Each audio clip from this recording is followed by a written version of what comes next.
જો તમે પણ કુલ્ફી કે આઈસ્ક્રીમ ખાવાના શોખીન છો તો આ રીલ તમારા માટે છે। આ કુલ્ફી ખાવાથી તમારી જીભ પણ કપાઈ શકે છે।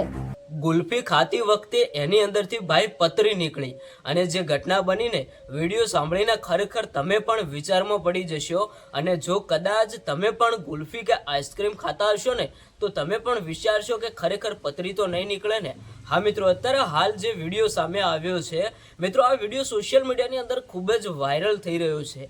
કારણ કે જે ઘટના બની કે ભાઈ એક ગુલ્ફી ખાતી વખતે એમાંથી જે પતરી નીકળી અને તમે વિચાર કરો કે મોઢાની અંદર આ પતરી વાગતા ભાઈ જીભ કપાઈ કે શું।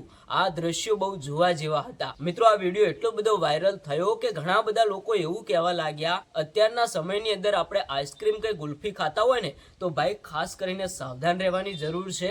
એટલા માટે જ આ વિડીયો બનાવ્યો છે। દરેક માતા બહેન ભાઈ સુધી આ વિડીયો પહોંચાડો એટલે ભાઈ બધા લોકોને ખબર પડે કે ભાઈ તમે કોઈ પણ બજારમાંથી સામાન લાવતા હોય ને તો ભાઈ એને ચેક કર્યા વગર ન ખાતા। કારણ કે આજે આ ગુલ્ફી તમે વિચાર કરો કે તમે તમારા બાળકોને આપી હોત તો ભાઈ બાળક તો અત્યારે હાલ ગુલ્ફી ખાવાના હરખમાં તે ભાઈ જોરથી મોઢામાં ગુલ્ફી નાખે અને એની સાથે આજે શું થોત। ખરેખર આ વિડીયો બહુ જોવા જેવો હતો એટલા માટે જ વિડીયો બનાવ્યો છે। આ વિડીયો તમે કોઈ પણ બીજા વ્યક્તિઓને શેર કરો તો ભાઈ તમે એક પુણ્યનું કામ કર્યું કહેવાશે।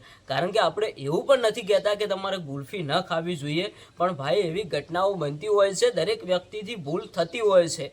હવે આપણે કોઈ આઈસ્ક્રીમ કે કોઈ ગુલ્ફીની કંપનીને પણ ટાર્ગેટ નથી કરતા કે આ કંપનીની ગુલ્ફી ન ખાવી જોઈએ, પણ મિત્રો અત્યારે હાલ આપણે પણ સાવધાન રહેવાની જરૂર છે। ભૂલ દરેક વ્યક્તિથી થતી હોય છે, પણ આજે જે આ ગુલ્ફીની અંદરથી પતરી નીકળી ખરેખર કોઈ રાતનો સમય હોય કે કોઈ પણ નાનું બાળક ભાઈ ખાઈ ગયું હોત તો એની જીભ પણ કપાઈ જાત, એવી ભાઈ કંઈક ઘટના પણ બની જાત। એટલા માટે જ કહું છું કે વિડીયો દરેક ભાઈઓ સુધી શેર કરજો અને તમારું શું કહેવું છે આ ઘટના વિશે એ પણ કોમેન્ટ કરીને જણાવતા જજો।